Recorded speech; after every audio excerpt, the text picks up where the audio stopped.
All right, MarkRogersTV, the voice of college football, breaking down the Buckeyes. We got Pat Murphy on the line from Bucknuts. You can join him and the rest of the crew there at 247 Sports, talking Ohio State football each and every day as we talk college football each and every day with the best discussion, debate, and analysis. You can help us build the channel. You do that by grabbing the Amazon link in the description section below. Just do your regular shopping. Just use that link. Everything else works the same. We also have 2 exclusive live streams available to you. We've got a link down below, the Voice of College Football Community. There it is, 2 exclusive live streams where I talk directly with you and respond to your viewer comments, totaling over something in the range of 45,000 at this point this year. So we appreciate that. All right, Pat. Good discussion last week. We hope for more. We appreciate you stopping by. For sure. Yeah, so when I think Ohio State linebackers, I think there are 2 games that come to mind immediately, and there are a number of examples, unfortunately, for Ohio State fans in this possibly being the most disappointing and underachieving unit on the field on either side of the ball. Offensive line comes to mind during a few breakdowns as well. But when I think of the linebackers, I think back to the Oklahoma game. Yeah. And that might be a bit of an outlier or aberration considering the skill level of the folks on the other side, especially the guy that was pulling the trigger. We knew he was a good college quarterback at that point. We didn't know that he was going to be an up-and-comer in the NFL as a number 1 selection who turned in a nice rookie season. So Baker Mayfield, the tight ends, the running backs coming out of the backfield just made Ohio State look lost and silly and just chasing air all night, especially in the fourth quarter when Oklahoma took over the game. This past season against Maryland, I know it happened against Oregon State, it happened against TCU, it happened against a number of teams, but time and time again, the Maryland running back, Anthony McFarland, and the rest of those backs just had a field day, and it seemed like a linebacker would come up in space and just whiff. Yep. And it happened over and over and over. Those are the 2 games that come to mind that kind of capsulize Ohio State linebacking deficiencies.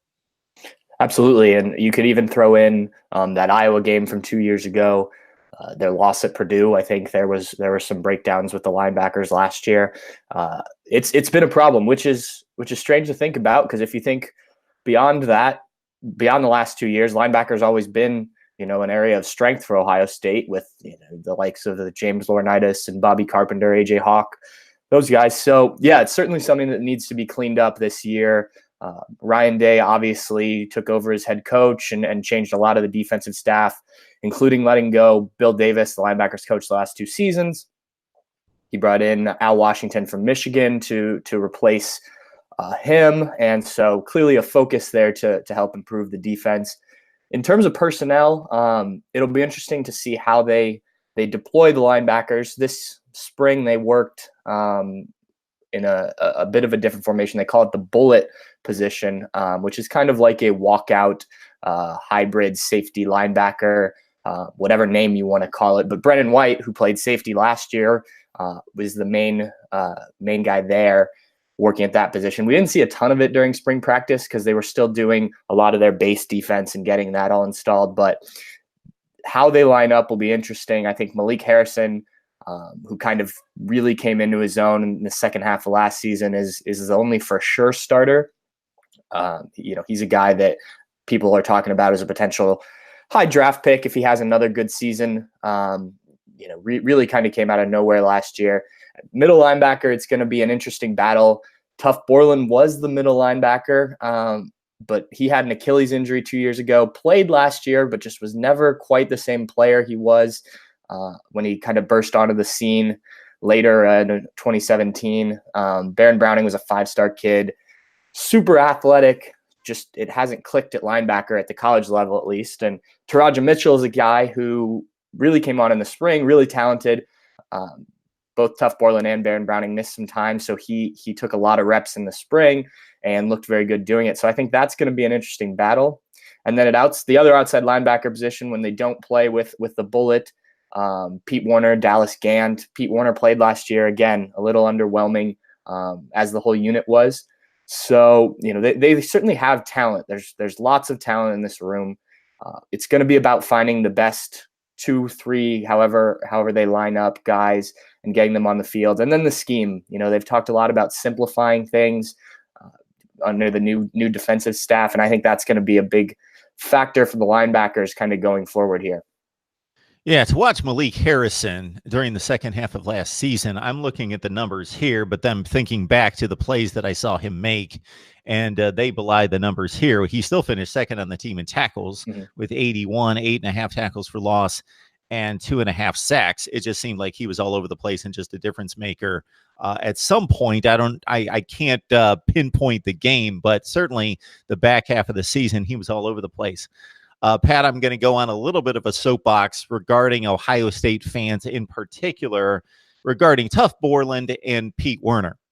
These kids are, from all accounts, good kids, work hard, bust their tails, learn their assignments, do the best they can. You mentioned with Borland, he suffered an Achilles. He was dealing with that the entire season to a certain point throughout the rest of the season. So let's certainly, we're here to give analysis, and we will without pulling any punches in regards to people underachieving or being underwhelming. You use that term. Let's, Ohio State fans, just the attacks that I've seen on these two guys in particular this past offseason have just been uncalled for. Again, they're playing on a big time stage. They put themselves out there. We certainly analyze and bring forth the truth. It's on tape, but at the same time, the terms garbage and trash we can put to the side and not refer to student athletes in such a way, I believe. Yeah. So Pat, we appreciate you stopping by, breaking down the linebackers here. Do you have hopes that the group's going to be better? You mentioned Mitchell. He's a pretty freakish athlete that could bring more dynamic qualities to that position. Yeah, I think it will be improved. I think it's been a big enough focus this offseason. And, 1 year, I think having issues is one thing, but when it carried over into a second year and certainly has cost Ohio State at times, you have to get that fixed. It'll be interesting with that bullet position I mentioned, how often they play that and how often they're in their base defense, because that'll obviously change the personnel.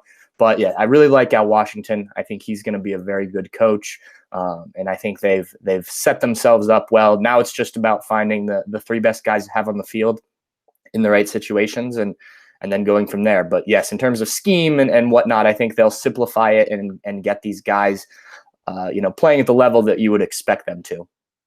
I was reading an Oregon State breakdown on SB Nation with the S&P Plus being a major factor of the breakdown by Bill Connolly. Yes, I was reading Oregon State material to preview the season. That's how much I dive into this, and you call me a nerd. But it highlights their inefficiencies on offense and their lack of talent on offense. They're really bad on defense, like historically bad on defense, but even the offense is only a few steps ahead. Highlight how bad the Ohio State defense was at times in giving up 31 points in those long runs to that Oregon State offense that couldn't produce that kind of effectiveness the rest of the season. Right. So there we have it at the linebacking spot, but you got to think it's got to get much, much better as it gets simplified and worked out with the new coaching staff and with the athletes that they do have in place. Got Pat Murphy on the line talking Ohio State football as we look at the Buckeyes for 2019 right here at MarkRogersTV, the voice of college football. So if you love what we do, not necessarily agree with everything that comes out of my mouth, but love what we do, like, comment, share the videos, and please subscribe.